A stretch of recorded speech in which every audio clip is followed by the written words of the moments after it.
Hello friends, आज हम बात करेंगे फ्रैक्चर के होम्योपैथिक मेडिसिन के बारे में। फ्रैक्चर जब होता है तब सबसे पहला सिम्टम जो रहता है वो स्वेलिंग रहता है, उसके साथ में पेन रहता है। और ये जो टाइम ड्यूरेशन रहता है ये हर एक फ्रैक्चर के लिए डिफरेंट हो सकता है। हेयर लाइन फ्रैक्चर रहते हैं वो जल्दी हील हो जाते हैं, कुछ फ्रैक्चर जो रहता है कंपाउंड फ्रैक्चर रहते हैं जो हील होने में बहुत टाइम लगता है। चलिए शुरू करते हैं। हम सबसे पहले देखते हैं कि ये स्वेलिंग को कम करने के लिए सबसे पहला मेडिसिन है अर्निका 30। अर्निका 30 लेने से कोई भी फ्रैक्चर हो जिसके साथ में स्वेलिंग हो, स्वेलिंग के साथ में अगर उसमें पेन भी हो रहा है तो अर्निका 30 2 बूंद सुबह शाम लेने से आपका जो स्वेलिंग हो धीरे धीरे नॉर्मल हो जाता है। और साथ में अर्निका उन केसेस में भी बहुत असरदायक रहती है जिन केसेस में पोस्ट ट्रोमा पेन होता है, यानी कि 10 साल 20 साल के बाद में फ्रैक्चर वाली जगह पे जहाँ पे हीलिंग हुई है उस जगह पर वापस से पेन होना स्टार्ट हो जाता है। तो उन केसेस में अर्निका 30 जो है वो बहुत अच्छी मेडिसिन रहती है।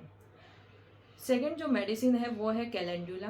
कैलेंडुला उन फ्रैक्चर्स के लिए अच्छी मेडिसिन है जो कि कंपाउंड फ्रैक्चर होते हैं। कंपाउंड फ्रैक्चर यानी कि ओपन फ्रैक्चर। ओपन फ्रैक्चर यानी कि स्किन फट के और जो बोन से वो बाहर आ जाती है, कुछ कुछ लोगों में वहाँ पे पस फॉर्म भी हो जाता है। पस फॉर्मेशन के कारण उन्हें बहुत सारी एंटीबायोटिक्स लेना पड़ती है और वो जो फ्रैक्चर का जो हीलिंग प्रोसेस है वो भी स्लो हो जाता है। तो उन केसेस में कैलेंडुला 30 2 बूंद सुबह शाम लेने से फ्रैक्चर जो है जल्दी से हील होता है, वहाँ का जो पस फॉर्मेशन है वो कम होता है और बहुत जल्दी हीलिंग प्रोसेस होती है। तीसरी जो मेडिसिन है वो है हाइपेरिकम। हाइपेरिकम उन फ्रैक्चर्स के लिए अच्छा रहता है जहाँ पे नर्व एंडिंग्स रहती है, नर्व सेंसिटिव एरियाज रहते हैं, जैसे कि फिंगर्स हुआ, टोज हुआ या स्पाइनल रीजन हुआ। तो उन जगह पर बहुत ज़्यादा सीवियर पेन होता है। क्योंकि वहाँ पे नर्व का इन्वॉल्वमेंट बहुत ज़्यादा रहता है, इस वजह से वहाँ पे पेन बहुत ज़्यादा सीवियर होता है और नर्व्स जो रहती है वो भी डैमेज होती है। ऐसे साइड्स का अगर फ्रैक्चर होता है तो वहाँ पे हाइपेरिकम 30 2 बूंद सुबह शाम और कंटिन्यू, अगर ज़्यादा पेन है तो इसे आप हर 3 घंटे में रिपीट भी कर सकते हैं। ये हो गई नर्व रूट इन्वॉल्वमेंट वाली जो मेडिसिन होती है हाइपेरिकम। अब जो फोर्थ मेडिसिन है और सबसे बेस्ट मेडिसिन है वो है सिम्फाइटम। सिम्फाइटम एकमात्र ऐसी होम्योपैथिक मेडिसिन है जो फ्रैक्चर्स जो है वो हील होने में टाइम लग रहा है या ज्वाइन नहीं हो पा रहे हैं, तो रीज्वाइनिंग के लिए जो सबसे बेस्ट मेडिसिन है वो है सिम्फाइटम।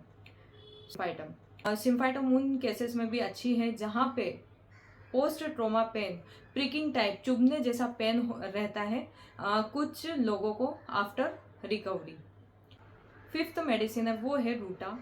रूटा जो है उन केसेस में ज़्यादा अच्छी रहती है जिन केसेस में जो फाइबर्स टेंडन्स है वो भी डैमेज हो गए हों और वो जल्दी से रिकवर नहीं हो रहे हो, तो रूटा उन केसेस के लिए अच्छी मेडिसिन है। और सबसे लास्ट और सबसे अच्छी मेडिसिन है कैलकेरिया फॉस 6X। क्योंकि हमारी जो बोन फ्रैक्चर होती है तो वहाँ पे सबसे ज़रूरी जो रहता है वो है कैल्सिफिकेशन। तो कैल्सिफिकेशन जो प्रोसेस है वो थोड़ा स्लो रहता है। जहाँ स्लो कैल्सिफिकेशन रहता है वहाँ पे बोन का जो रिजॉइनिंग होता है वो बहुत धीरे धीरे होता है, तो फ्रैक्चर को हील होने में काफ़ी टाइम लग सकता है।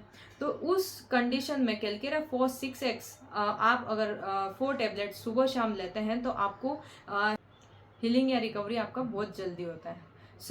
आज के लिए इतना ही और कल मिलते हैं। चैनल को लाइक और सब्सक्राइब करना मत भूलिएगा क्योंकि मैं और भी नॉलेजेबल वीडियोस लाती रहूँगी। और तब तक के लिए धन्यवाद।